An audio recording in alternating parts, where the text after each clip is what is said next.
উপস্থিত সখীপুর থানায় সত্য যোগদানকারী, আমাদের জানমাল রক্ষা করার দিন যিনি এসেছেন জনাব আবুল কালাম ভুইয়া, ওসি সখীপুর।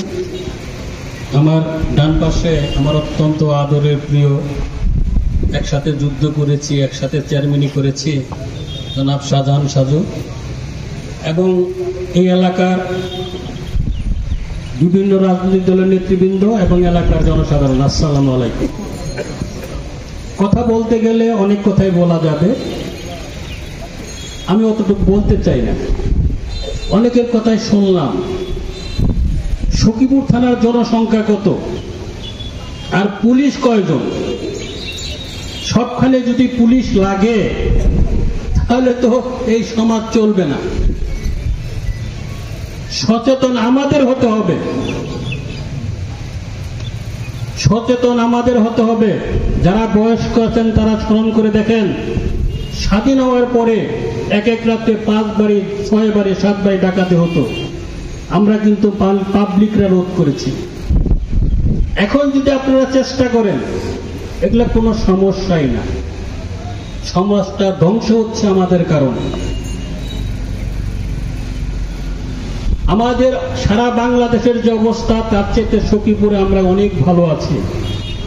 আমি মনে করি এইখানে কয়েকটা জিনিস যদি লক্ষ্য করি, যেমন আমাদের এইখানে আসে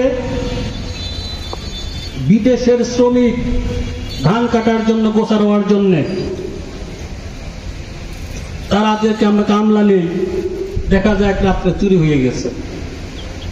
এই ব্যাপারে যারাই আমরা কামলা নেই, আমরা যদি তাদের আইডেন্টি কার্ড গুলো জমা নেই, তার প্রতি কামলা নেই, এর থেকে আমরা কিন্তু অনেকটা চুরির থেকে বেরিয়ে আসতে পারবো। দ্বিতীয়ত, এই যে অটো রিক্সা, রাস্তায় অটো রিক্সার জন্য যাওয়া যায় না, তাদের লাইসেন্স নাই, নাম্বারও নাই। আমি ওইসব অনুরোধ করতে চাই, তাদেরকে বন্ধ করতে বলি না, তারা আমাদের মানুষ, কাজ করে খায়।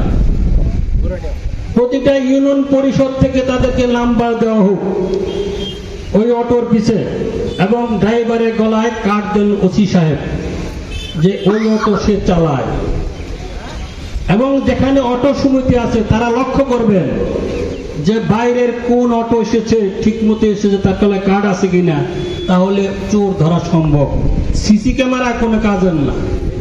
এইখান থেকে অটো চুরি হয়েছে, এখানে সিসি ক্যামেরা আছে, আমরা সাথে সাথে দেখেছি, চিনার কোনো উপায় নাই, শুধু দেখলাম নিয়ে যাইতেছে, মুখ টুক ঢাকা। তবে হ্যাঁ, বড় চৌনা বাজারে আমরা সিসি ক্যামেরা নেওয়ার চেষ্টা করতেছি, এবং যেসব জায়গা অন্ধকার আছে সেখানে আমরা আলো দেওয়ার চেষ্টা করতেছি। ইনশাল্লাহ এটা আমরা করতে পারবো। আর আরেকটা কথা, এই যে মাদক, এই মাদক কিন্তু কারা গ্রহণ করে? আপনার ছেলে, আমার ছেলে, আপনার ভাই। আপনি যদি বেখেয়াল থাকেন, আপনার সন্তান কি করে? তাহলে তো মাদক খাবেই। আপনারা যদি ঠিক থাকেন, আপনার সন্তান মাদক খেতে পারবে না। যদি কথা না শোনে, আপনারা পুলিশে হ্যান্ড ওভার করেন।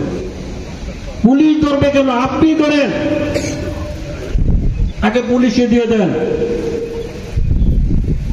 আপনার যদি সচেতন হন তাহলে ঠিক হয়ে যাবে। আর আরেকটা সমস্যা আছে, আমাদের এলাকায় অনেক মানুষই বিদেশে চাকরি করে টাকা পাঠায়, বাড়ির বউরা বাজার আসে বাজার করার জন্যে। পোলা কোথায় থাকে, পোলারা হুন্ডা কিনে না দিলে আত্মহত্যা করবো, এই ডরে পোলারা হুন্ডা কিনা দেওয়া লাগে। আমি ওসব অনুরোধ করতে চাবো যে যাদের কিশোর বয়স, যাদের 12-র নিচে বয়স, এরকম ছেলে পেলে যে হুন্ডার উপরে থাকে, তাকে অ্যারেস্ট করে তার গার্জিয়ান নিয়ে তাকে চালান দিতে বলি না। চালান কিন্তু কোনো সমাধান না, কারণ জেলখানায় থাইকে দিয়ে গেছি, ওইখানে 60 মাদকের লোক, উনি গেলে আরো মাদক বেশি পাওয়া যায়।